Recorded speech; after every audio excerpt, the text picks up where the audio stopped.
The new Professional Baseball Spirits game is finally out, and while it does give you an option to choose languages at the very start of the game, not everything is translated. So unless you played one of the previous games or can read Japanese, there may be some options that you're missing out on that can improve your experience, whether you want to make it easier for yourself or more challenging.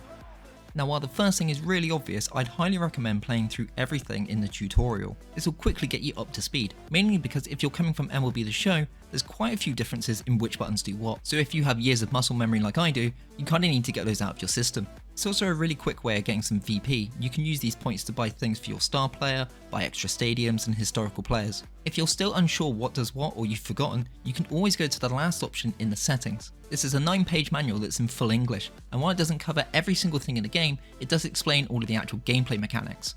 So say you just need a quick refresher, you can always come back to this.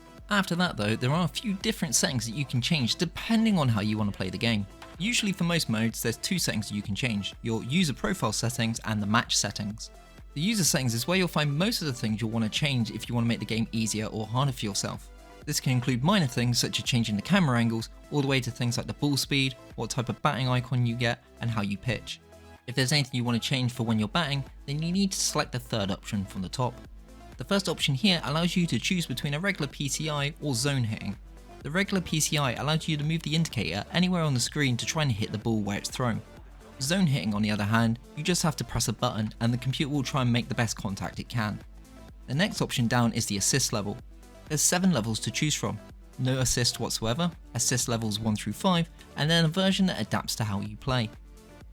So if you are struggling to make contact, it might be worth playing around with some of these settings, that way you can find a level that you're comfortable with.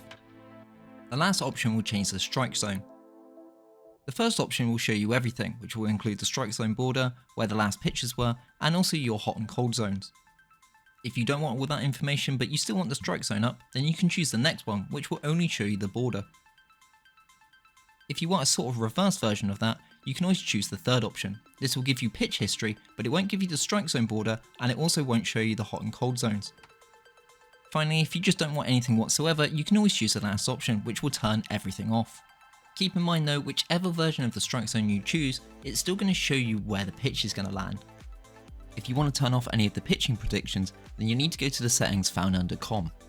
The 3 settings you might want to change are the very bottom 3 options. The third option from the bottom will allow you to choose how the pitcher's pitching cursor will appear on the screen. The first option of these will allow you to see where the ball has actually been pitched to and which direction it's going to go. The second option will show you where the pitch has been pitched, but not the direction it might be moving to. The third option, which is the default, will have the fading blue circle. And the last option will have nothing displayed when the pitch is thrown. The second option from bottom will allow you to determine whether you want to see what pitches the pitcher can throw. The top option will display everything from how good certain pitches are to which pitch they're going to throw. The next option, which is the default, will show you which pitches they can use, but it won't tell you how good they are nor which pitch is coming up. And finally, again, the last option turns all of this display off. The last option underneath COM will determine whether you have the predicted ball path on screen. The first option, which is the default, will show the spin of the ball and also show its predicted path. The second option will show the ball's true trajectory, so it's a little bit harder to actually make contact with it. And the third option is to have nothing displayed whatsoever. The next thing you might want to change is the ball speed. This is the 4th selection in the top option. Again, there's 7 levels you can choose between, from the slowest of slows all the way up to real ball speeds, which are no joke.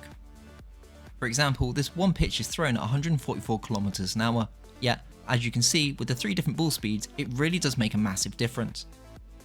If you do want to change any of these settings while you're playing a game, then it's the third option down from the right hand side. As I said previously, there are also the match settings. This is the next option underneath the user setting. If you selected this and you're in game, you won't actually be able to change quite a lot of these things, such as how many innings there are, or how many extra innings you might be playing.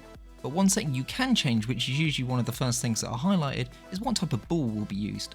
Here you have 4 options, the default being just a regular baseball. The next one down will be a slightly bouncier ball, which will come off the bat and fly a bit further. The next option is an even bouncier ball, so as long as you make good contact, it's pretty much guaranteed to go into the outfield or even for a home run. The last option is using a memory foam ball, so even if you hit it with a power swing, it's pretty much guaranteed to not go anywhere. So along with the other batting settings, there is quite a lot of stuff you can change to tune the game to how you want to play. My recommendation would be to go into training mode if you want to play around with some of these settings. There's 2 options you can choose between. There's regular batting practice at the top, which does actually allow you to choose which pitches you'll face. The second option from the bottom is like being in a regular game scenario, but you don't have to worry about outs. Again, for both of these, you can change a lot of the user settings, whether you want a different assist level, camera level, and ball speed. It's a lot easier to mess around with the settings here than it is trying to do it in, say, an exhibition game. Once you're happy with your settings, you can pretty much just go into any mode in the game. There are a few game modes when some of these settings may not work, which is pretty much most of the online games, but outside of that, if there is something you need to change, you can always go back to it. So that's just a real quick rundown of some options you might want to play around with if you are struggling or you're finding a game too easy. There is a whole host of options for pitching as well, so if anyone does want that explained, then please leave a comment below and I'll be happy to make a video on it. There's a written guide online which you can find by doing a quick Google search, but I'll also link it in the description below. While it's not up to date, a lot of the information is still relevant for this game, so if there's anything else you need a little bit more information on for the time being, then it's well worth checking out. There's no right or wrong way to play this game, so if you are struggling or you do just want to have a bit of a casual session, you can always put the stuff down to the easiest modes. If you're not struggling and you want a bit of a challenge, you can always then increase it later on. And if you do think you're the best, you can always switch everything off and pump all the difficulties way up.